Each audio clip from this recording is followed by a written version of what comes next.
welcome back to another Meta CTF video. In this video, we are retiring the challenge Hello World number 2. So we've already done number 1, so now we're doing number 2. This is also a web app challenge, and yeah, let's just dive right into it.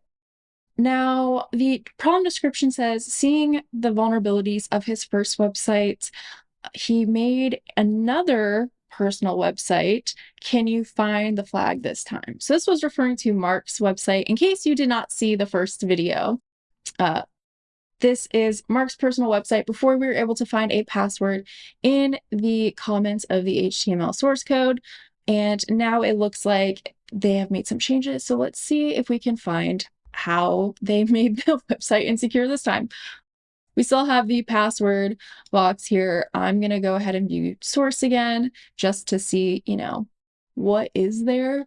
We see that this time that the comment that had the original password is no longer there.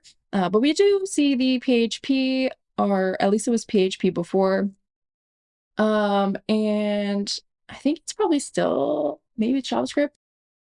But what I originally tried to do for this challenge is I noticed this welcome 1, 2. And so if you change that, you can see the original website, the first version, right, that we had already solved. And then we did 1, 2, and then I was like, oh, is there a third option? And there is a third option. I think these just might be different challenges, but that is something that you can check when you are looking at a URL. If you can kind of iterate through these web pages or versions, that is a great option, because let's say, they removed that, put a new web page up, removed the password from it. But if you were able to iterate back to the first version, maybe the password hasn't changed, so you could still, find that password potentially. But in this case, that is not what we're going to do.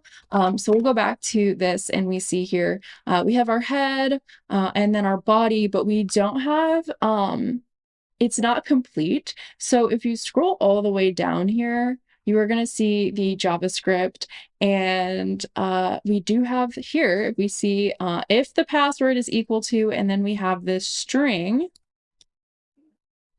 then it says window location equals validate.php, else alert that it is an invalid password. So one thing that we are going to have to do when we try and put this in for actually submitting it, is we're going to want to remove this backslash, because for the HTML that is commenting out this not commenting it out, but ignoring this quotation here. So if we hit go, we can see that sites like this still actually exist, and that is our flag. So we can copy this flag and we can paste that into our Meta CTF challenge, and it is correct. So that was another great option. This time you just had to scroll down and remove the backslash. So for this video, that is going to complete it. This challenge will now be retired on Meta CTF, but you should still be able to complete it if you would like to. It will just be reduced points, and I will see you in the next video, everybody. Bye.